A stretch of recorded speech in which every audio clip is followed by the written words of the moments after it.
Welcome to the vocabulary lesson for bad choices. Let's get started.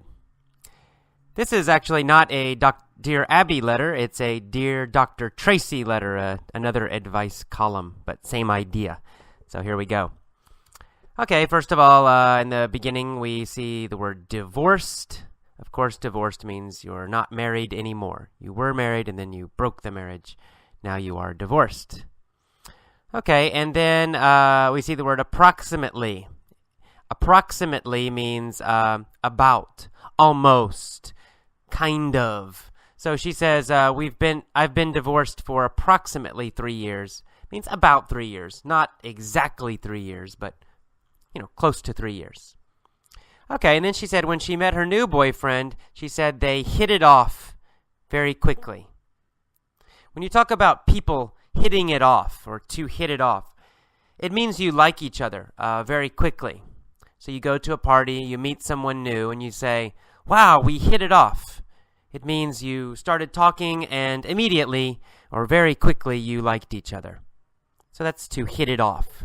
Sometimes it's used with dating, sometimes just friendship is fine also.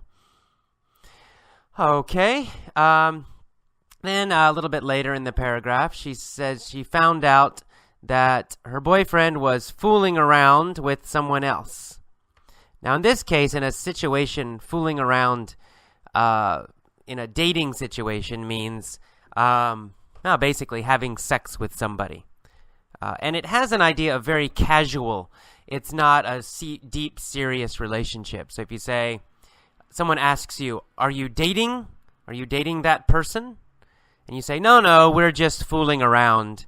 It just means you're just having fun, maybe having sex, but that's all.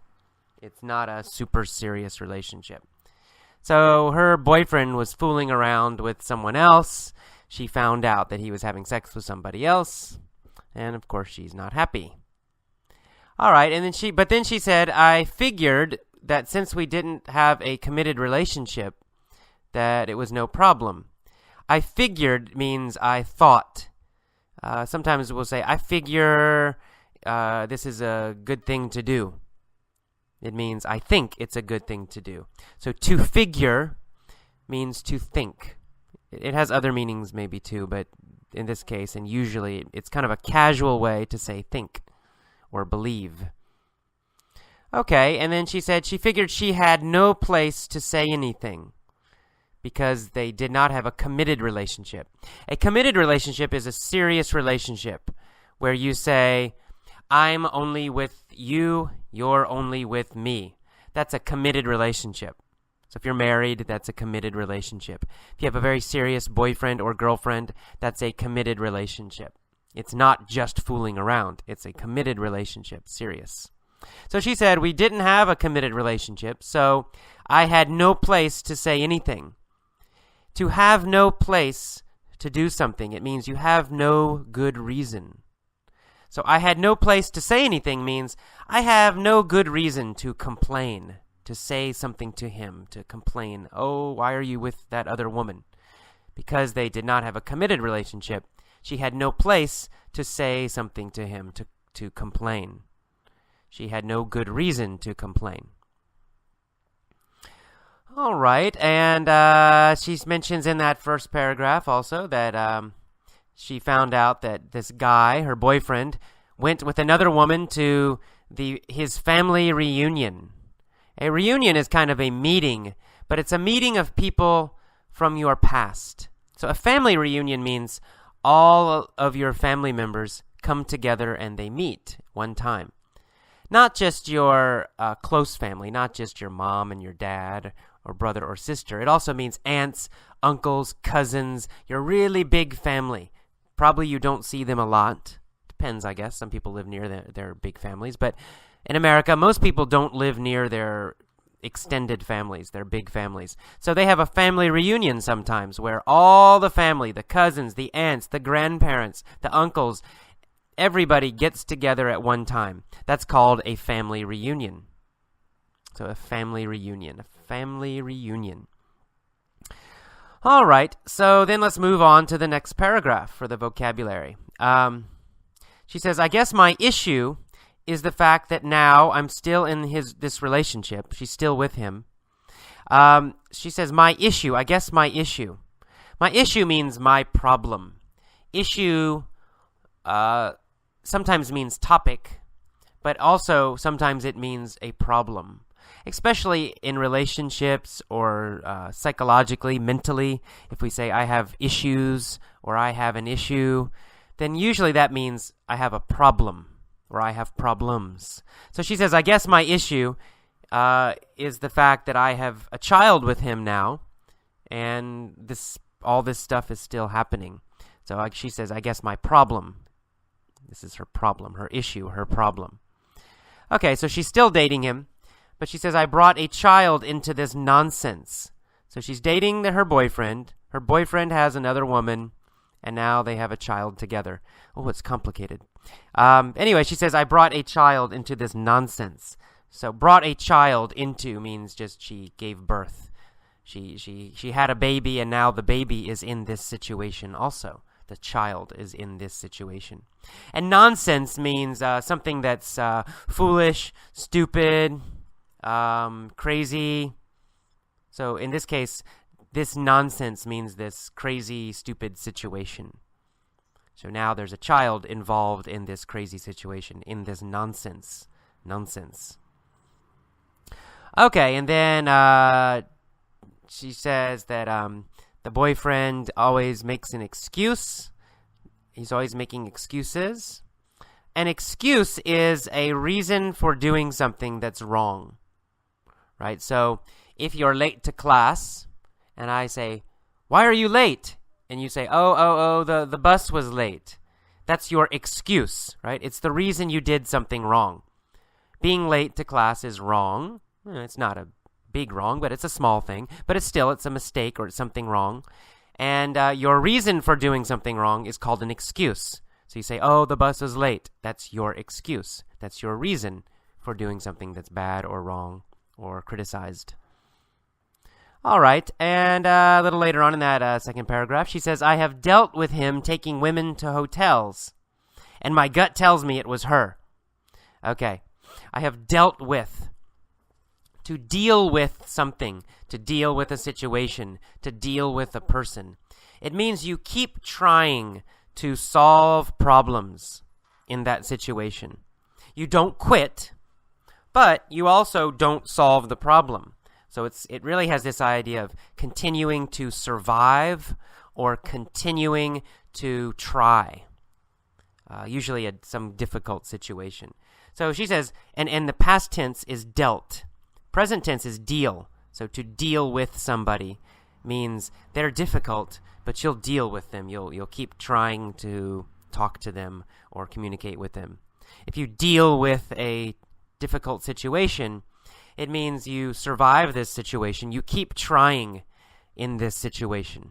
You probably don't solve the problem completely, but you also don't quit. You deal with it. Past tense is dealt with. So she says, I have dealt with this difficult problem. And it's actually present perfect, but anyway. I have dealt with him taking women to hotels. So her boyfriend takes other girls to hotels, and she's dealing with this, or she has dealt with this. So it means it keeps happening, and she keeps trying to survive the situation, but she can't. Another word or phrase with the same meaning is to handle a situation, to handle a person. So she could say, I have handled him taking women to hotels. It's the same basic meaning as dealt or deal.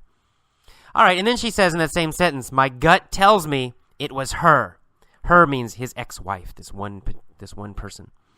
My gut tells me means you have a feeling, a deep feeling about some information or something. So my gut tells me it was her. It means she has a feeling, a deep feeling that it was this other woman. But she really doesn't know. A gut feeling, or to have your gut tell you, it means it's not your brain. It's not your logical, normal brain, not your normal mind. It's not that you have good information or you see something happen or you thinking clearly. It's more of an emotion, a deep instinct, a deep intuition, a deep feeling that something is happening or something is wrong. So my gut tells me it was her. She feels it was this other woman. Right? She's not sure. She didn't see the other woman, but she feels it. She feels it deep down. And gut means stomach. Right? Gut means stomach. So it means my stomach tells me. My gut tells me. So it's this deep feeling about something, an intuition. All right, and then starting the next paragraph, she says, I have tried to get over all the cheating. To get over something, of course it has a direct meaning, but in this it also has another meaning, and that is to get over means to forget or to forgive and forget. So I have tried to get over all the cheating. Cheating, of course, means him seeing other women. So she's tried to forget it. She's tried to get over it. She's tried to forget it and not worry about it anymore. To get over someone. For example, if you have an ex-girlfriend, you break up, and after 1 month, you're still very sad. Oh, I'm so sad, right? You can't get over her. But after 6 months, you feel okay. You forget her. It's no problem. If you see her, you're not upset. Then you can say, I got over her. Past tense, right? I got over her. Okay. A little bit later in that paragraph, you see the word, I stand up for myself against his family. I stand up for myself. To stand up for yourself means you fight for yourself. Now, it could mean really fighting with your, hitting and kicking, but usually it just means arguing. So if someone does something bad to you, you won't let them do it. You will say, hey, stop doing that. Don't do that. That's called standing up for yourself. I stand up for myself means I fight for myself. I argue for myself. I am strong for myself. I don't let other people attack me or treat me badly. I stand up for myself. I'm not sure she really does, but anyway, I stand up for myself. Okay, and then a little bit later, she says, I guess the bottom line is, knowing how much he still sees his ex-wife and that there's all this bad stuff happening with the child, the bottom line means the final problem or the conclusion, right? If you say, the bottom line is, I'm really angry. That means that's your final point. That's your main point. That's your conclusion. So maybe I talk a lot about many, many things, but finally, my conclusion, my main point is that I'm angry. The bottom line is that I'm angry. The bottom line is your main point. All right, let's keep going. And he says, I cannot stand her, this other woman. She cannot stand her. If you can't stand someone or can't stand something, it means you hate it. If you say, I can't stand English, it means you hate English. Of course, that's not true, but anyway. If you say, I can't stand Tom Cruise, it means you hate Tom Cruise. So you can't stand something, it means you hate it. And then a little bit later, she uses the phrase that he wants to have his cake and eat it too. To have his cake and eat it too. Or to have your cake and eat it too. This means you want two things, but really you must choose one. Right? So if you have your cake, you keep your cake, then you can't eat it, because if you eat it, then it's gone, right? It disappears. It goes to your stomach. Now you don't have it anymore. So if you have a cake, you can keep it. You can keep it. It looks perfect. Everything's perfect. Or you can eat it, right? You can eat it and then it's gone. But you cannot eat it and keep it at the same time. It's impossible. So this phrase, to have your cake and eat it too, it describes a situation where you want two things, but you really can only have one of them. Another example, you go to a store, you want to buy an iPod, and you have $150. And you say, I want to keep my money, and I also want the iPod. Well, it's impossible, right? You can only have one. You want to have your cake and eat it too. Okay, a little later, we see the word paranoid. Paranoid means you're scared of everybody and everything. And you think everybody wants to hurt you. You think everybody wants to cheat you or hurt you. That's paranoid. Then we see the word animosity a little bit later. Animosity is a feeling that you don't like somebody.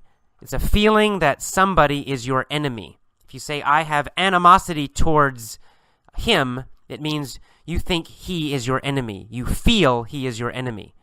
animosity. It means a feeling that someone is your enemy. And then finally, the last paragraph, we see the word dire. Dire. Dire means very difficult or dangerous or terrible.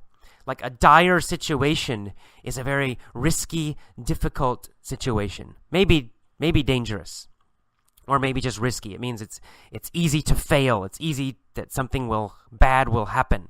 Dire, a dire situation. A dire need means you have a terrible need. You really, really need something, or else you will suffer, or something bad will happen. And finally, the last phrase, to hook up with somebody. She says she always hooks up with bad men. To hook up with means to connect. Now, it can just mean to meet. I'm going to hook up with my friend at the movie. That means you're going to meet your friend at the movie. But it can have a dating meaning. If you hook up with somebody, it means you connect with them and you start dating them, or you just have sex with them. If you say, I hooked up with this girl at the bar, it means you met the girl at the bar and you probably went home and had sex. So to hook up with means to meet somebody, but it can also have this idea of just meeting someone and then having sex with them. All right, to hook up with. Let's move on to the mini story now.